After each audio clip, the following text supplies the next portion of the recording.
ಎಲ್ಲರಿಗೂ ಅದ ಡೀಪ್ ಡೈವ್ನ ಈ ಆಳವಾದ ವಿಶ್ಲೇಷಣೆಗೆ ಅತ್ಯಂತ ಪ್ರೀತಿಯ ಸ್ವಾಗತ. ಇವತ್ತು ನಾವು ಚರ್ಚೆ ಮಾಡ್ತಿರೋ ವಿಷಯ ನಿಜಕ್ಕೂ ಬಹಳ ಅದ್ಭುತವಾಗಿರಲಿದೆ. ಹೌದು, ಖಂಡಿತ. ಇಂದಿನ ಈ ಚರ್ಚೆ ಕೇವಲ ಆಕಾಶದಲ್ಲಿರುವ ಗ್ರಹಗತಿಗಳ ಬಗ್ಗೆ ಮಾತ್ರ ಅಲ್ಲ.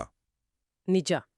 ಇದು ಜ್ಯೋತಿಷ್ಯ, ಮನಶ್ಶಾಸ್ತ್ರ ಮತ್ತು ಆ ಮನುಷ್ಯನ ಮೂಲ ಸ್ವಭಾವಗಳನ್ನು ಬೆಸೆಯುವ ಒಂದು ರೋಚಕವಾದ ವಿಷಯ. ಇಂದಿನ ನಮ್ಮ ಕೇಂದ್ರ ಬಿಂದು ರಾಶಿಚಕ್ರದ ರಾಜನೆಂದೇ ಕರೆಯಲ್ಪಡುವ ಸಿಂಹರಾಶಿ. ಹೌದು, ಸಿಂಹರಾಶಿ. ಬಹಳಷ್ಟು ನುರಿತ ತಜ್ಞರಿಂದ ಸಂಗ್ರಹಿಸಿದ ಆಳವಾದ ಮಾಹಿತಿ ಮತ್ತು ಸಂಶೋಧನೆಗಳ ಆಧಾರದ ಮೇಲೆ ನಾವು ಈ ಚರ್ಚೆಯನ್ನ ಮಾಡ್ತಿದ್ದೇವೆ. ಮುಂದಿನ 5 ದಿನಗಳಲ್ಲಿ ಸಿಂಹರಾಶಿಯವರ ಜೀವನದಲ್ಲಿ ಆಗಲಿರುವ ಪ್ರಮುಖ ಬದಲಾವಣೆಗಳು ಮತ್ತು ಅವರ ಮೂಲ ವ್ಯಕ್ತಿತ್ವದ ರಹಸ್ಯಗಳನ್ನು ನಾವು ಇಂದು ಚರ್ಚಿಸಲಿದ್ದೇವೆ. ಆದರೆ ಈ ವಿಶ್ಲೇಷಣೆಗೆ ಕಾಲಿಡುವ ಮುನ್ನ ಒಂದು ಮುಖ್ಯವಾದ ವಿಚಾರವನ್ನು ಸ್ಪಷ್ಟಪಡಿಸಬೇಕು. ಖಂಡಿತ. ಆ ಧಾರ್ಮಿಕ ಉಲ್ಲೇಖದ ಬಗ್ಗೆ ಅಲ್ವಾ? ಹೌದು. ನಮ್ಮ ಮೂಲ ಮಾಹಿತಿಯಲ್ಲಿರುವ ಒಂದು ನಿರ್ದಿಷ್ಟ ಉಲ್ಲೇಖವನ್ನು ಇಲ್ಲಿ ಕೇವಲ ವಸ್ತುನಿಷ್ಠವಾಗಿ ವರದಿ ಮಾಡುವುದು ಸೂಕ್ತ. ಆಕರಗಳ ಪ್ರಕಾರ ಯಾವುದೇ ಸಕಾರಾತ್ಮಕ ಬದಲಾವಣೆಯನ್ನು ಎದುರು ನೋಡುವಾಗ ಆ ಇಷ್ಟ ದೈವವನ್ನು ನೆನೆಯುವುದು, ವಿಶೇಷವಾಗಿ ಭಗವಾನ್ ರಾಮನ ಆಶೀರ್ವಾದ ಬೇಡುವುದು ಮತ್ತು ಜೈ ಶ್ರೀರಾಮ್ ಎಂದು ಸ್ಮರಿಸುವುದು ಮನುಷ್ಯನಿಗೆ ಅಗಾಧವಾದ ಆತ್ಮವಿಶ್ವಾಸ ಕೊಡುತ್ತೆ ಅಂತ ಹೇಳಲಾಗಿದೆ. ಹೌದು.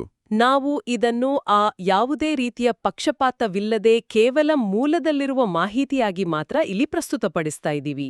ನಿಖರವಾಗಿ.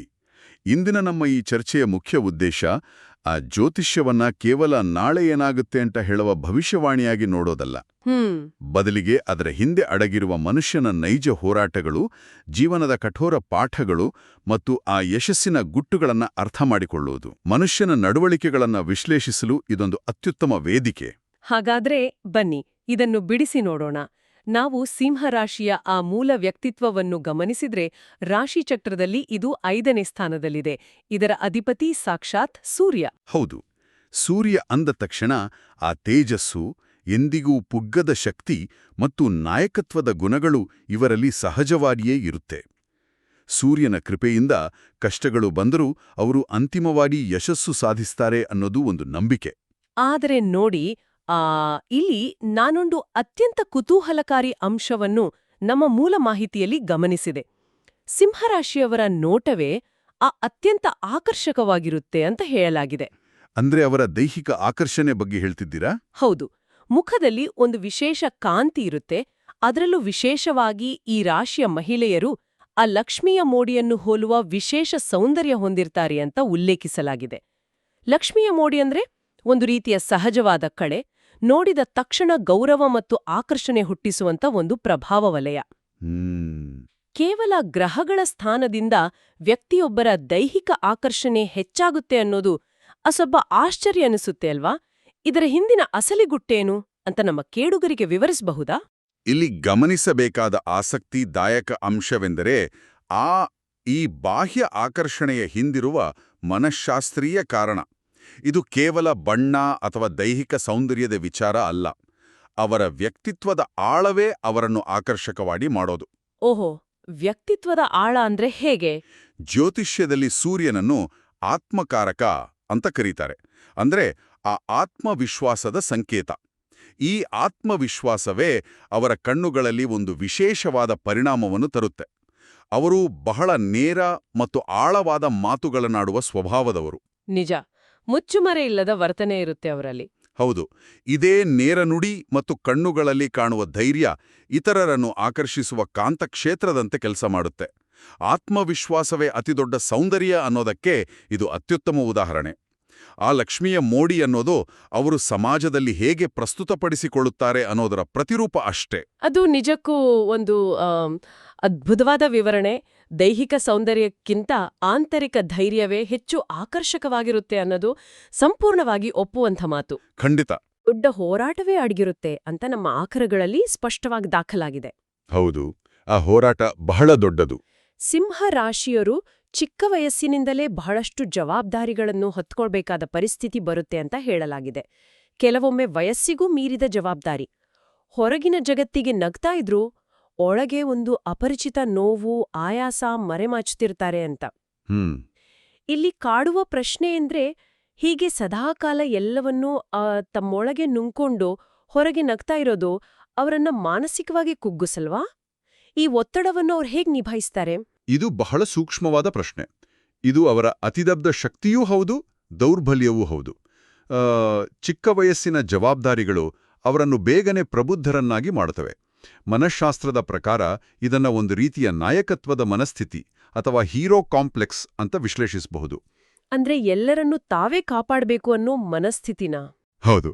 ನಾನೇ ಎಲ್ಲರನ್ನೂ ಕಾಪಾಡಬೇಕು, ಕುಟುಂಬದ ಕಷ್ಟಗಳನ್ನೆಲ್ಲ ನಾನೇ ಹೊರಬೇಕು ಅನ್ನೋ ಒಂದು ಭಾರವನ್ನ ಅವರು ತಾವಾಗಿ ತಮ್ಮ ಹೆಗಲಿಗೆ ಏರಿಸಿಕೊಳ್ತಾರೆ. ಯಾರಿಗಾದ್ರೂ ಕಷ್ಟ ಆದ್ರೆ ತಕ್ಷಣ ಸಹಾಯ ಮಾಡದಿದ್ರೆ ಅವರಿಗೊಂದು ರೀತಿಯ ಅಪರಾಧಿ ಭಾವನೆ ಕಾಡುತ್ತೆ. ಈ ನೋವುಗಳೇ ಅವರಿಗೆ ಸಮಸ್ಯೆಗಳನ್ನು ಎದುರಿಸಿ ಮುನ್ನಡೆಯುವ ಬಲ ಕೊಡುತ್ತೆ ಅನ್ನೋದು ನಿಜ. ಆದರೆ ಎಲ್ಲವನ್ನೂ ತಾವೇ ನಿಭಾಯಿಸಬೇಕು ಅನ್ನೋ ಹಠ ಅವರನ್ನ ಒಳಗಿನಿಂದ ಟೊಳ್ಳು ಮಾಡಬಹುದು. ಆದರೂ ಆ ಸೂರ್ಯನ ಸಹಜವಾದ ನಾಯಕತ್ವದ ಗುಣ ಅವರನ್ನ ಕುಸಿದು ಬೀಳದಂತೆ ತಡೆಹಿಡಿಯುತ್ತೆ. ಇಲ್ಲಿ ನಿಜಕ್ಕೂ ಕುತೂಹಲಕಾರಿಯಾದ ಅಂಶ ಅಂದ್ರೆ ಇಷ್ಟೆಲ್ಲಾ ಕಷ್ಟಗಳನ್ನ ಅನುಭವಿಸಿದ್ರೂ ಅವರ ಕರುಣಾಮಯಿ ಹೃದಯ ಮಾತ್ರ ಬದಲಾಗುವುದಿಲ್ಲ. ಸಿಂಹರಾಶಿಯವರು ಮೂಲತಃ ಬಹಳ ಒಳ್ಳೆಯ ಹೃದಯದವರು ಅಂತ ಬಲವಾಗಿ ಹೇಳಲಾಗಿದೆ. ಹೌದು, ಕರುಣೆ ಅವರ ಹುಟ್ಟುಗುಣ. ಯಾರಾದ್ರೂ ಕಷ್ಟದಲ್ಲಿದ್ದಾರೆ ಅಂತ ಗೊತ್ತಾದ್ರೆ ಸಾಕು, ಅವರಿಗೆ ಮೌಖಿಕವಾಗಿ ಸಾಂತ್ವನ ಹೇಳಲು ಅಥವಾ ಆರ್ಥಿಕವಾಗಿ ಸಹಾಯ ಮಾಡಲು ಸದಾ ಸಿದ್ಧರಿರ್ತಾರೆ. ಆದ್ರೆ ಇದೇ ಗುಣವೇ ಅವ್ರಿಗೆ ಶತ್ರುವಾಗಿ ಕಾಡುತ್ತೆ ಅನ್ನೋದು ವಿಪರ್ಯಾಸ ಅಲ್ವಾ? ಕರುಣೆ ತೋರೋದು ತಪ್ಪೇ? ಕರುಣೆ ತೋರುವುದು ಎಂದಿಗೂ ತಪ್ಪಲ್ಲ. ಆದ್ರೆ ಕುರುಡು ನಂಬಿಕೆ ಖಂಡಿತವಾಗಿಯೂ ಅಪಾಯಕಾರಿ. ಇದೇ ಕರುಣೆ ಅವರಿಗೆ ಹೇಗೆ ಮುಳುವಾಗುತ್ತೆ ಅನ್ನೋದೇ ಇಲ್ಲಿನ ಬಹುದೊಡ್ಡ ಪಾಠ. ಸಿಂಹರಾಶಿಯವರು ಬಹಳ ನಿಷ್ಕಪಟವಾಗಿ ಇವರು ನಮ್ಮವರು ಅಂತ ಕಣ್ಮುಚ್ಚಿ ನಂಬ್ತಾರೆ. ಆ ನಂಬಿಕೆಯನ್ನ ಬೇರೆಯವರು ದುರುಪಯೋಗ ಪಡಿಸ್ಕೊಳ್ತಾರಾ? ಖಂಡಿತ. ಸ್ವಾರ್ಥಿ ಸಂಬಂಧಿಕರು ಮತ್ತು ಸ್ನೇಹಿತರು ಇದನ್ನೇ ಬಂಡವಾಳ ಮಾಡ್ಕೊಳ್ತಾರೆ. ಇದಕ್ಕೊಂದು ಉದಾಹರಣೆ ಕೊಡ್ಬೋದಾ? ಇದು ವಾಸ್ತವದಲ್ಲಿ ಹೇಗೆ ನಡೆಯುತ್ತೆ ಅಂತ. ಒಂದು ಸನ್ನಿವೇಶ ಕಲ್ಪಿಸ್ಕೊಳ್ಳೋಣ. ಸಿಂಹರಾಶಿಯ ಒಬ್ಬ ವ್ಯಕ್ತಿ ಕಷ್ಟಪಟ್ಟು ಒಂದು ಸಣ್ಣ ವ್ಯವಹಾರ ಕಟ್ತಾನೆ ಅಂತ ಇಟ್ಕೊಳ್ಳಿ. ಆಗ ಅವರ ಹತ್ತಿರದ ಸಂಬಂಧಿ ಅಥವಾ ಸ್ನೇಹಿತ ಬಂದು, ನನಗೆ ಆರ್ಥಿಕ ತೊಂದರೆ ಇದೆ, ಸಹಾಯ ಮಾಡು ಅಂತ ಕೇಳ್ತಾನೆ. ಕರುಣಾಮಯಿಯಾದ ಈ ವ್ಯಕ್ತಿ ತನ್ನ ಬಳಿ ಇಲ್ಲದಿದ್ರೂ ಸಾಲ ಮಾಡಿಯಾದ್ರೂ ಅವರಿಗೆ ಸಹಾಯ ಮಾಡ್ತಾನೆ. ತಮ್ಮ ಅಗತ್ಯ ಇರೋವರೆಗೂ ಆ ಸ್ನೇಹಿತ ಇವರನ್ನ ಹಾಡಿ ಹೊಗಳ್ತಾನೆ. ಆಮೇಲೆ ಕೆಲ್ಸ ಮುಗಿದ್ಮೇಲೆ ಮುಗಿದ ಮೇಲೆ ಅಥವಾ ಆ ಸ್ನೇಹಿತ ಆರ್ಥಿಕವಾಗಿ ಸ್ವಲ್ಪ ಮೇಲೆ ಬಂದ ತಕ್ಷಣ ಇದೇ ಸಿಂಹರಾಶಿಯ ವ್ಯಕ್ತಿಯನ್ನ ಬಹಳ ನಿರ್ದಯವಾಗಿ ಕಡೆಗಣಿಸ್ತಾನೆ. ದೂರವಾಣಿ ಕರೆಗಳನ್ನು ಸ್ವೀಕರಿಸುವುದಿಲ್ಲ. ಕಷ್ಟದ ಸಮಯದಲ್ಲಿ ಜೊತೆಯಾಗಿದ್ದ ಇವರನ್ನ ಸಂಪೂರ್ಣವಾಗಿ ಮರೆತು ಬಿಡ್ತಾನೆ. ಇದು ಬಹಳ ನೋವಿನ ಸಂಗತಿ. ಹೌದು. ಮತ್ತೆ ಆ ಸ್ನೇಹಿತನಿಗೆ ಏನಾದ್ರೂ ಅಗತ್ಯ ಬಿದ್ದಾಗ ಹಳೆಯದನ್ನ ಮರೆತವನಂತೆ ಯಾವುದೇ ನಾಚಿಕೆ ಇಲ್ಲದೆ ಅದೇ ಪ್ರೀತಿಯ ನಾಟಕ ಆಡ್ಕೊಂಡು ಬರ್ತಾನೆ. ಇಂತಹ ಘಟನೆಗಳು ಸಿಂಹರಾಶಿಯವರನ್ನ ಭಾವನಾತ್ಮಕವಾಗಿ ಘಾಸಿಗೊಳಿಸುತ್ತವೆ. ಓಹ್, ಅಂದ್ರೆ ದ್ರೋಹ ಎನ್ನುವುದು ಅವರಿಗೆ ಅಪರಿಚಿತರಿಂದ ಬರೋದಿಲ್ಲ, ತೀರಾ ಹತ್ತಿರದವರಿಂದಲೇ, ಪ್ರಾಣ ಸ್ನೇಹಿತರು ಅಂತ ನಂಬಿದವರಿಂದಲೇ ಬರುತ್ತೆ. ಈ ಕಹಿ ಅನುಭವನ್ನ ಅವರು ಹೇಗೆ ಅರಗಿಸ್ಕೊಳ್ತಾರೆ? ಇದಕ್ಕಾಗಿಯೇ ನಮ್ಮ ಮೂಲ ಮಾಹಿತಿಯಲ್ಲಿರುವ ಒಂದು ಅದ್ಭುತವಾದ ಉಪಮೆಯನ್ನ ನಾವಿಲ್ಲಿ ನೆನಪಿಸ್ಕೋಬೇಕು. ಚಿಕ್ಕ ಮರಕ್ಕೆ ಚಿಕ್ಕ ಗಾಳಿ, ದೊಡ್ಡ ಮರಕ್ಕೆ ದೊಡ್ಡ ಗಾಳಿ ಅಂತ. ಇದನ್ನ ಸ್ವಲ್ಪ ಬಿಡಿಸಿ ಹೇಳ್ತೀರಾ? ಈ ಉಪಮೆಯ ಹಿಂದಿನ ಅರ್ಥ ಏನು? ನಾವೊಂದು ಸಣ್ಣ ಗಿಡವನ್ನು ನೆಟ್ಟಿದ್ದೇವೆ ಅಂತ ಕಲ್ಪಿಸಿಕೊಳ್ಳೋಣ. ಸಣ್ಣದೊಂದು ತಂಗಾಳಿ ಬೀಸಿದ್ರೂ ಆ ಗಿಡ ಅಲುಗಾಡುತ್ತೆ. ಆದ್ರೆ ಅದೇ ಗಿಡ ಬೆಳೆದು ಹೆಮ್ಮರವಾದಾಗ ಅದು ತಂಗಾಳಿಗೆ ಅಲುಗಾಡೋದಿಲ್ಲ, ಬದಲಿಗೆ ದೊಡ್ಡ ಚಂಡಮಾರುತಗಳನ್ನೇ ಎದುರಿಸಬೇಕಾಗುತ್ತೆ. ಅಂದ್ರೆ ಬೆಳೆದಂತೆ ಕಷ್ಟಗಳು ದೊಡ್ಡದಾಗುತ್ತೆ ಅಂತ. ಹೌದು. ಸಿಂಹರಾಶಿಯವರ ಜೀವನವೂ ಅಷ್ಟೇ. ಅವರು ಬೆಳೆಯುತ್ತಿದ್ದಂತೆ, ಅವರ ಯಶಸ್ಸು ಮತ್ತು ಸಂಪತ್ತು ಹೆಚ್ಚಾದಂತೆ ಅವರು ಎದುರಿಸುವ ಕಷ್ಟಗಳು, ಅಸೂಯೆ ಮತ್ತು ದ್ರೋಹಗಳ ಪ್ರಮಾಣ ಕೂಡ ದೊಡ್ಡದಾಗ್ತಾ ಹೋಗುತ್ತೆ. ಇದು ಪ್ರಕೃತಿಯ ನಿಯಮ. ನಿಜ. ಮನುಷ್ಯ ದೊಡ್ಡವನಾದಾಗ ಆತನನ್ನು ನೋಡಿ ಹೊಟ್ಟೆ ಕಿಚ್ಚು ಪಡುವವರು ಆತನ ಅತ್ಯಂತ ಹತ್ತಿರದವರೇ ಆಗಿರ್ತಾರೆ ಅನ್ನೋದು ಇಲ್ಲಿನ ಕಟುಸತ್ಯ. ಆ ದೊಡ್ಡ ಗಾಳಿಯನ್ನು ಎದುರಿಸುವ ಶಕ್ತಿಯನ್ನು ಅವರು ಆ ಹಳೆಯ ಕಹಿ ಅನುಭವಗಳಿಂದಲೇ ಪಡ್ಕೊಂಡಿರ್ತಾರೆ. ಹಾಗಾಗಿ ಇದರಿಂದ ಕಲಿಬೇಕಾದ ಬಹುದೊಡ್ಡ ಪಾಠ ಅಂದ್ರೆ ಗೌಪ್ಯತೆಯ ಮಹತ್ವ ಅಲ್ವಾ? ನಮ್ಮ ಆಕರಗಳು ಸ್ಪಷ್ಟವಾಗಿ ಹೇಳುವಂತೆ ತಮ್ಮ ವೈಯಕ್ತಿಕ ರಹಸ್ಯಗಳು, ಆರ್ಥಿಕ ವಿಚಾರಗಳು ಅಥವಾ ಮುಖ್ಯವಾಗಿ ದೌರ್ಬಲ್ಯಗಳನ್ನು ಎಂದಿಗೂ ಹೊರಗಿನವರೊಂದಿಗೆ ಹಂಚಿಕೊಳ್ಳಬಾರದು. ಖಂಡಿತ ಹಂಚಿಕೊಳ್ಳಬಾರದು. ಕಾಲದ ಜೊತೆ ಜನರ ಮನಸ್ಸು ಬದಲಾಗುತ್ತೆ. ಇಂದು ಪ್ರಾಣಸ್ನೇಹಿತನಾಗಿರುವವನು ನಾಳೆ ಶತ್ರುವಾಗಿ ಬದಲಾಗಬಹುದು. ಆಗ ನಾವು ನಂಬಿಕೆಯಿಂದ ಹೇಳಿದ ರಹಸ್ಯಗಳೇ ನಮಗೆ ಮುಳುವಾಗಬಹುದು. ಹಾಗಾಗಿ ಏನೇ ನೋವಿದ್ರೂ ಕೇವಲ ಪತಿ ಅಥವಾ ಪತ್ನಿಯೊಂದಿಗೆ ಇಲ್ಲವೇ ಹೆತ್ತ ತಂದೆ ತಾಯಿಯೊಂದಿಗೆ ಮಾತ್ರ ಹಂಚಿಕೊಳ್ಳಬೇಕು ಅನ್ನೋದು ಬಹಳ ಮೌಲ್ಯಯುತವಾದ ಸಲಹೆ. ನಿಖರವಾಗಿ ಸಿಂಹರಾಶಿಯವರು ತಾವು ತಿಂದ ಪೆಟ್ಟುಗಳಿಂದಲೇ ಈಗ ಹೆಚ್ಚು ಬುದ್ಧಿವಂತರಾಗಿದ್ದಾರೆ. ಯಾರನ್ನು ನಂಬಬೇಕು, ಎಲ್ಲಿ ಗಡಿಗಳನ್ನು ಹಾಕ್ಕೊಳ್ಳಬೇಕು ಅನ್ನೋ ಪ್ರಬುದ್ಧತೆ ಈಗ ಅವರಲ್ಲಿ ಬಂದಿದೆ. ಹಾಗಾದ್ರೆ ಈ ಕಷ್ಟಗಳ ಸರಮಾಲೆಗೆ, ಹೋರಾಟಗಳಿಗೆ ಅಂತ್ಯವೇ ಇಲ್ವಾ ಅನ್ನೋ ಪ್ರಶ್ನೆ ಮೂಡೋದು ಸಹಜ. ಆದ್ರೆ ನಮ್ಮ ಮೂಲ ಮಾಹಿತಿಯ ಪ್ರಕಾರ ಶುಭ ಸುದ್ದಿ ಎಂದ್ರೆ ಪ್ರತಿದಿನವೂ ಯುದ್ಧದಂತೆ ಕಳೆದ ಕಠಿಣ ದಿನಗಳು ಈಗ ಅಂತ್ಯಗೊಳ್ಳುತ್ತಿವೆ. ಹೌದು, ಇದೊಂದು ದೊಡ್ಡ ತಿರುವು ಅವರ ಜೀವನದಲ್ಲಿ. ಮುಂದಿನ 5 ದಿನಗಳಲ್ಲಿ ಸಿಂಹರಾಶಿಯವರ ಜೀವನದಲ್ಲಿ ಒಂದು ಅದ್ಭುತವಾದ ಶುಭ ಅವಧಿ ಶುರುವಾಗ್ತಿದೆ ಅಂತ ಹೇಳಲಾಗಿದೆ. ಶೂನ್ಯದಿಂದ ಬಂದು ಸಮಾಜದಲ್ಲಿ ದೊಡ್ಡ ಸ್ಥಾನ ಗಳಿಸುವ ಇವರ ಬೆಳವಣಿಗೆಯನ್ನು ನೋಡಿ ಒಂದು ಕಾಲದಲ್ಲಿ ಇವರನ್ನು ಅವಮಾನಿಸಿದವರೇ ಆಶ್ಚರ್ಯಚಕಿತರಾಗುವ ಸನ್ನಿವೇಶ ನಿರ್ಮಾಣವಾಗುತ್ತೆ ಅಂತ. ಹೌದು, ಖಂಡಿತ. ಇವನಿಗೆ ಇಷ್ಟೊಂದು ಅದೃಷ್ಟ ಎಲ್ಲಿಂದ ಬಂತು ಅಂತ ಎಲ್ರೂ ಬೆರುಗಾಗ್ತಾರೆ. ಈ 5 ದಿನಗಳ ಬದಲಾವಣೆಯನ್ನು ನಾವು ಹೇಗೆ ವಿಶ್ಲೇಷಿಸಬಹುದು? ಇದು ಕೇವಲ ಗ್ರಹಗಳ ಆಟನಾ? ಇದು ಕೇವಲ ಆಕಾಶದಿಂದ ಉದುರಿದ ಅದೃಷ್ಟ ಖಂಡಿತ ಅಲ್ಲ. ಬದಲಿಗೆ ಅವರ ನಿರಂತರ ಕಠಿಣ ಪರಿಶ್ರಮ ಮತ್ತು ಇಷ್ಟು ದಿನ ತಡೆದುಕೊಂಡ ನೋವಿಗೆ ಸಿಕ್ತಿರುವ ಪ್ರತಿಫಲ. ವ್ಯಾಪಾರ ಮತ್ತು ವೃತ್ತಿ ಕ್ಷೇತ್ರದಲ್ಲಿ ಇದು ಅದ್ಭುತ ಪ್ರಗತಿಯ ಸಮಯ. ಸಣ್ಣ ವ್ಯಾಪಾರಸ್ಥರಿಗೂ ದುಪ್ಪಟ್ಟು ಲಾಭದ ನಿರೀಕ್ಷೆಯಿದೆ. ಅದರಲ್ಲೂ ವಿಶೇಷವಾಗಿ ಭೂಮಿ ಮತ್ತು ಆಸ್ತಿ ವ್ಯವಹಾರದಲ್ಲಿರುವವರಿಗೆ ಹಾಗೂ ಚಲನಚಿತ್ರೋದ್ಯಮದಲ್ಲಿರುವ ಕಲಾವಿದರು ಮತ್ತು ತಂತ್ರಜ್ಞರಿಗೆ ಇದು ಅತ್ಯುತ್ತಮ ಅವಕಾಶಗಳನ್ನು ತರುವ ಸಮಯ. ಅಂದ್ರೆ ಆರ್ಥಿಕವಾಗಿ ಬಹಳ ಪ್ರಬಲರಾಗ್ತಾರೆ. ಹೌದು, ಕೇವಲ ಆರ್ಥಿಕತೆ ಅಷ್ಟೇ ಅಲ್ಲ, ದಾಂಪತ್ಯ ಜೀವನದಲ್ಲಿನ ಸಣ್ಣಪುಟ್ಟ ಬಿರುಕುಗಳು ದೂರವಾಗಿ ಪ್ರೀತಿ ಮತ್ತು ಬಾಂಧವ್ಯ ಬಲಗೊಳ್ಳುತ್ತೆ. ಆರೋಗ್ಯದ ದೃಷ್ಟಿಯಿಂದಲೂ ಇದು ಉತ್ತಮ ಕಾಲ. ಹೆತ್ತವರ ಆರೋಗ್ಯ ಸುಧಾರಿಸುತ್ತೆ ಮತ್ತು ದೀರ್ಘಕಾಲದ ಸಣ್ಣಪುಟ್ಟ ಸಮಸ್ಯೆಗಳಿದ್ದರೂ ನಿವಾರಣೆಯಾಗುತ್ತೆ. ಇದು ಕೇಳಲು ಬಹಳ ಅದ್ಭುತವಾದ ತಿರುವು. ಆದ್ರೆ ಇಷ್ಟೊಂದು ಯಶಸ್ಸು ಒಮ್ಮೆಲೆ ಬರುವಾಗ ಮನುಷ್ಯ ಮೈಮರೆಯುವ ಅಪಾಯವೂ ಇರುತ್ತಲ್ವಾ? ಈ ಸಮಯದಲ್ಲಿ ಅವರು ವಹಿಸ್ಬೇಕಾದ ಎಚ್ಚರಿಕೆಗಳೇನು? ಇದನ್ನ ಸ್ವಲ್ಪ ವಿಶಾಲ ದೃಷ್ಟಿಕೋನದಿಂದ ನೋಡಿದ್ರೆ, ಯಶಸ್ಸು ಒಲಿದು ಬಂದಾಗ ಎದುರಾಗುವ ಅತಿದೊಡ್ಡ ಅಪಾಯ ಅಂದ್ರೆ ಹಳೆಯ ಶತ್ರುಗಳ ಪುನರಾಗಮನ. ಹಳೆ ಶತ್ರುಗಳು ಮತ್ತೆ ಬರ್ತಾರಾ? ಹೌದು, ಕಷ್ಟದ ಸಮಯದಲ್ಲಿ ಅವಮಾನ ಮಾಡಿ ಕೈಬಿಟ್ಟಿದ್ದ ಅದೇ ಹಳೆಯ ಸ್ನೇಹಿತರು ಅಥವಾ ಸ್ವಾರ್ಥಿ ಸಂಬಂಧಿಕರು ಈಗ ಸಿಂಹರಾಶಿಯವರ ಯಶಸ್ಸನ್ನು ನೋಡಿ ಮತ್ತೆ ದಯೆ ಬೇಡ್ಕೊಂಡು ಬರ್ತಾರೆ. ನಮ್ಮಿಂದ ತಪ್ಪಾಯ್ತು, ಹಳೆಯದನ್ನೆಲ್ಲ ಮರೆತುಬಿಡೋಣ ಅಂತ ಹೊಗಳು ಶುರು ಮಾಡ್ತಾರೆ. ಇಲ್ಲಿ ಬಹಳ ಜಾಗರೂಕರಾಗಿರಬೇಕು ಅಲ್ವಾ? ಖಂಡಿತ. ತಕ್ಷಣವೇ ಭಾವನಾತ್ಮಕವಾಗಿ ಕರಗಿ ಅವರನ್ನ ಮತ್ತೆ ಹತ್ರ ಸೇರಿಸ್ಕೊಳ್ಳಬಾರ್ದು. ಅವರನ್ನ ಕ್ಷಮಿಸುವುದು ಬೇರೆ, ಆದರೆ ಮತ್ತೆ ಹತ್ರ ಬಿಟ್ಕೊಳ್ಳುವುದು ಬೇರೆ. ಅವರನ್ನ ಆದಷ್ಟು ದೂರವಿಡುವುದೇ ಲೇಸು. ಇಲ್ಲದಿದ್ರೆ ಮತ್ತೆ ಅದೇ ದ್ರೋಹದ ಕಥೆ ಮರುಕಳಿಸುತ್ತೆ. ಹಾಗಾದ್ರೆ ಇದರ ಅರ್ಥ ಏನು ಅಂತ ನೋಡೋದಾದ್ರೆ, ಭವಿಷ್ಯದ ನಿರ್ದಿಷ್ಟ ಸೂಚನೆಗಳ ಕಡೆ ಗಮನ ಹರಿಸಬೇಕು. ಸಿಂಹರಾಶಿಯವರ ಜೀವನದಲ್ಲಿ ಹೊಸ ಮಾರ್ಗದರ್ಶಕರೊಬ್ಬರ ಪ್ರವೇಶವಾಗುವ ಸಾಧ್ಯತೆ ಇದೆ ಅಂತ ಹೇಳಲಾಗಿದೆ. ಆ ವ್ಯಕ್ತಿಯ ಸಲಹೆ ಜೀವನದ ದಿಕ್ಕನ್ನೇ ಬದಲಾಯಿಸುತ್ತೆ ಅಂತ. ಹೌದು, ಇದು ವ್ಯಾಪಾರ ಪಾಲುದಾರಿಕೆಯಿಂದ ಹಿಡಿದು ಯಾವುದೇ ರೂಪದಲ್ಲಿರಬಹುದು.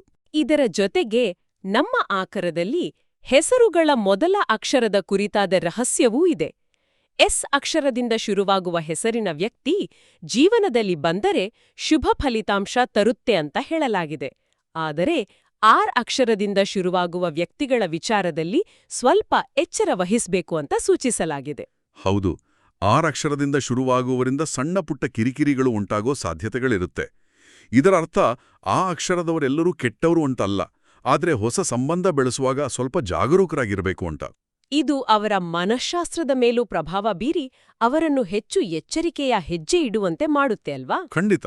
ಇಷ್ಟೆಲ್ಲ ಭವಿಷ್ಯದ ಮುನ್ನೋಟಗಳ ಜೊತೆಗೆ ನಮ್ಮ ಆಕರದಲ್ಲಿ ಕೆಲವು ನಿರ್ದಿಷ್ಟ ಆಧ್ಯಾತ್ಮಿಕ ಪರಿಹಾರಗಳನ್ನು ಸೂಚಿಸಲಾಗಿದೆ.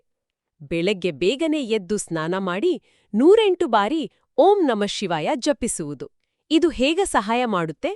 ಮನಃಶಾಸ್ತ್ರೀಯವಾಗಿ ನೋಡಿದ್ರೆ ಓಂ ನಮಃ ಶಿವಾಯ ಮಂತ್ರಪಠಣವು ಒಂದು ಅತ್ಯುತ್ತಮವಾದ ಮಾನಸಿಕ ಏಕಾಗ್ರತೆಯ ಅಭ್ಯಾಸ. ಸಿಂಹರಾಶಿಯವರು ಸದಾ ಯೋಚನೆಗಳಲ್ಲಿ ಇರ್ತಾರೆ. ಈ ಮಂತ್ರ ಜಪವು ಅವರ ಮನಸ್ಸನ್ನು ಕೇಂದ್ರೀಕರಿಸಿ ಶಾಂತಿ ಕೊಡುತ್ತೆ. ಇನ್ನು ಎರಡನೆಯ ಪರಿಹಾರ, ದೃಷ್ಟಿದೋಷಗಳನ್ನು ನಿವಾರಿಸಲು ಮನೆಯಲ್ಲಿ ಉಪ್ಪು ಮೆಣಸಿನಕಾಯಿ ನಿವಾಳಿಸುವುದು ಅಥವಾ ಅಮಾವಾಸ್ಯೆಯ ದಿನ ಬೂದು ಕುಂಬಳಕಾಯಿ ಒಡೆಯುವ ಕ್ರಮಗಳನ್ನು ಹೇಳಲಾಗಿದೆ. ಆಧುನಿಕ ಯುಗದಲ್ಲಿ ಇವುಗಳ ಪ್ರಸ್ತುತತೆ ಏನು? ಇವುಗಳನ್ನು ನಾವು ಕೇವಲ ಮೂಢನಂಬಿಕೆ ಅಂತ ತಳ್ಳಿಹಾಕುವಂತಿಲ್ಲ. ಇದು ಮನುಷ್ಯನ ಮನಸ್ಸಿಗೆ ನೀಡುವ ಒಂದು ಮಾನಸಿಕ ಮರುಜೋಡಣೆ ಅಥವಾ ಸೈಕಲಾಜಿಕಲ್ ರೀಸೆಟ್. ತಮಗೆ ಯಾರೋ ಕೆಟ್ಟದ್ದು ಬಯಸುತ್ತಿದ್ದಾರೆ ಅನ್ನೋ ಭಾವನೆ ನಿವಾರಣೆ ಆಗಿ ಹೊಸ ಹುರುಪು ಸಿಗುತ್ತೆ. ಮೂರನೆಯದಾಗಿ ಅರಳಿ ಮರ ಮತ್ತು ಬೇವಿನ ಮರ ಒಟ್ಟಿಗಿರುವ ಜಾಗದಲ್ಲಿ ದೀಪ ಹಚ್ಚುವುದು ಶುಭ ಅಂತ ಉಲ್ಲೇಖಿಸಲಾಗಿದೆ. ಹಾಗೆಯೇ ಸೋಮವಾರ ಶಿವನಿಗೆ ರುದ್ರಾಭಿಷೇಕ ಮಾಡುವುದು. ಸಿಂಹರಾಶಿಯವರಿಗೂ ರುದ್ರಾಭಿಷೇಕಕ್ಕೂ ಇರುವ ನಂಟೇನು? ಸಿಂಹರಾಶಿಯ ಅಧಿಪತಿ ಸೂರ್ಯ ಅಂದ್ರೆ ಬೆಂಕಿ ಮತ್ತು ಅಗಾಧವಾದ ಶಕ್ತಿ. ಕೆಲವೊಮ್ಮೆ ಈ ಬೆಂಕಿಯ ಸ್ವಭಾವ ಮಿತಿಮೀರಿ ಕೋಪಕ್ಕೆ ಕಾರಣವಾಗಬಹುದು. ರುದ್ರಾಭಿಷೇಕ ಮಾಡುವುದರಿಂದ ಆ ಸೂರ್ಯನ ಬೆಂಕಿಗೆ ತಂಪೆರೆಯುವ ಕೆಲಸ ಆಗುತ್ತೆ. ಅವರ ನಿರ್ಧಾರಗಳಲ್ಲಿ ಸಮತೋಲನ ಬರುತ್ತೆ. ಹಾಗೆಯೇ ಮಂಗಳವಾರ ಅಥವಾ ಶನಿವಾರ ಆಂಜನೇಯನಿಗೆ ಅರ್ಚನೆ ಮಾಡುವುದರಿಂದ ಧೈರ್ಯ ಹೆಚ್ಚಾಗುತ್ತೆ ಅಂತ ಕೂಡ ಹೇಳಲಾಗಿದೆ. ಆದ್ರೆ ಆ ಕೇವಲ ಪೂಜೆಗಳಿಂದಷ್ಟೇ ಜೀವನ ಸರಿಯಾಗುತ್ತಾ? ಪ್ರಾಯೋಗಿಕವಾಗಿ ಅವರು ಏನು ಮಾಡಬೇಕು? ಅದೇ ಅತ್ಯಂತ ಪ್ರಮುಖ ಅಂಶ. ಕೇವಲ ಗುಡಿಗೆ ಹೋದ್ರೆ ಸಾಲ್ದು, ಪ್ರಾಯೋಗಿಕ ಜಾಣ್ಮೆ ಇರಬೇಕು.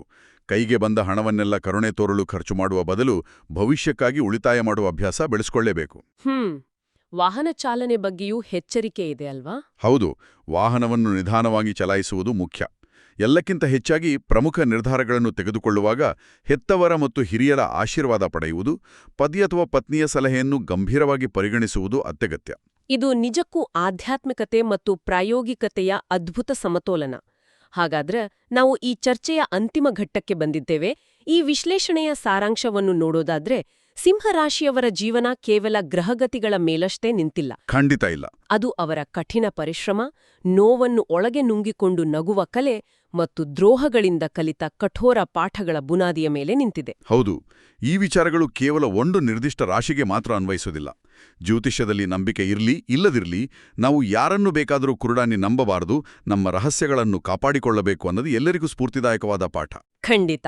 ಈ ಎಲ್ಲ ಚರ್ಚೆಗಳ ನಂತರ ನಮ್ಮೆಲ್ಲರನ್ನೂ ಕಾಡುವ ಒಂದು ಕುತೂಹಲಕಾರಿ ಪ್ರಶ್ನೆಯೊಂದಿಗೆ ಈ ಚರ್ಚೆಯನ್ನು ಮುಕ್ತಾಯಗೊಳಿಸೋಣ.